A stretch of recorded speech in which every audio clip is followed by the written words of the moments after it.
everyone, today we're going to be going over adding, subtracting, and multiplying polynomials, lesson 5.2. But before we get to the actual lesson, I want to go over some vocabulary that we're going to be using in this lesson and the lessons to follow this 6 weeks. So the first thing is, let's go ahead and define a polynomial. So a polynomial is an expression that's made up of one or more monomial terms, and they're added together. So let's define what a monomial is, because a polynomial doesn't make sense if we don't know what a monomial is. And so a monomial is a term made up of a number or a variable or a product, which means multiplying a number and a variable together with or without the exponent. The number is called a coefficient,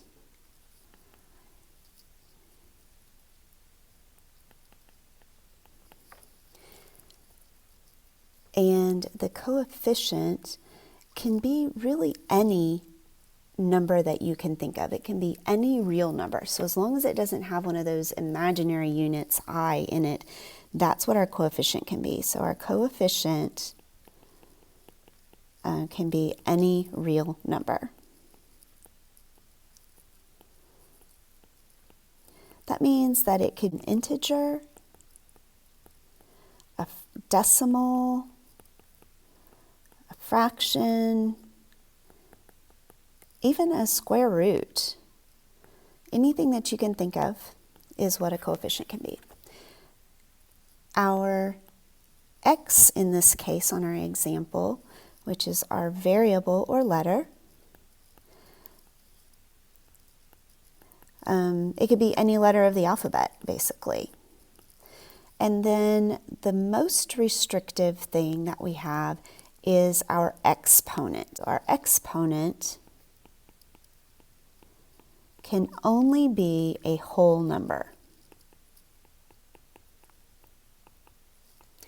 That means if it's a whole number, it doesn't even include integers. It doesn't include negatives. It's either a 0 or a counting number. So 0, 1, 2, 3, 4. So no negatives, no fractions, no square roots, etc. None of that. All right. There are a couple of restrictions in order for it to be a monomial that are placed on our variable, and our variable part just can't be under a radical, under a square root sign, and it can't be in the denominator or the bottom of a fraction. A couple other things to define. If we have a two-term polynomial, that's called a binomial, because bi means two, kind of like a bicycle. If we have a three-term polynomial, that's considered a trinomial. So we have a trinomial has three terms. So we have monomial, binomial, trinomial. Once we get past that, then we just call it a four-term polynomial or a five-term polynomial. Another very important term to know is standard form.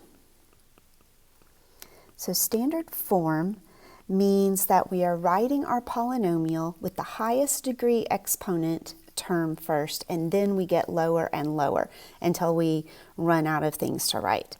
And our answers, whenever we put answers into our homework or on a quiz or anything that you turn into me, answers should always be in standard form.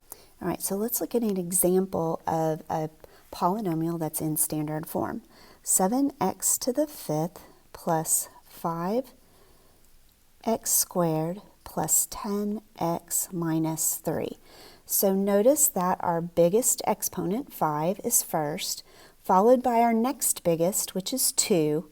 We don't have a fourth or a third, but that's okay. We just need to write the ones that we have in order. This other x doesn't have an exponent, but remember that would be an implied 1. And then finally, the 3 doesn't even have an x at all. That's a constant. Right? So that's written in standard form. A non-example would be if we flipped a couple of these terms around. So if we said 5x squared plus 7x to the fifth plus 10x minus 3, that is not in standard form because these two terms have been flipped around.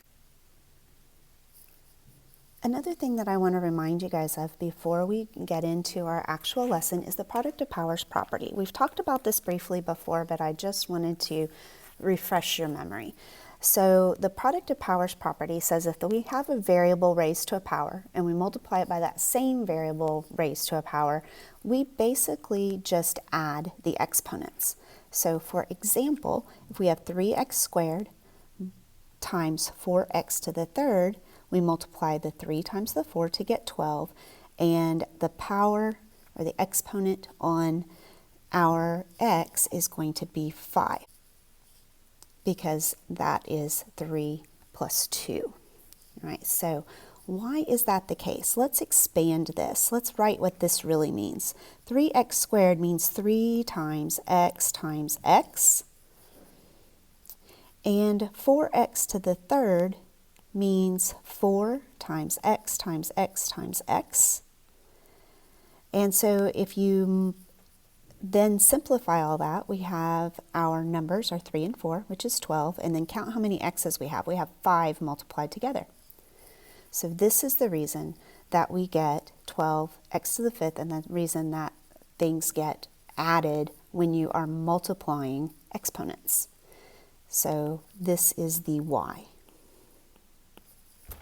All right, so we have 5 x's.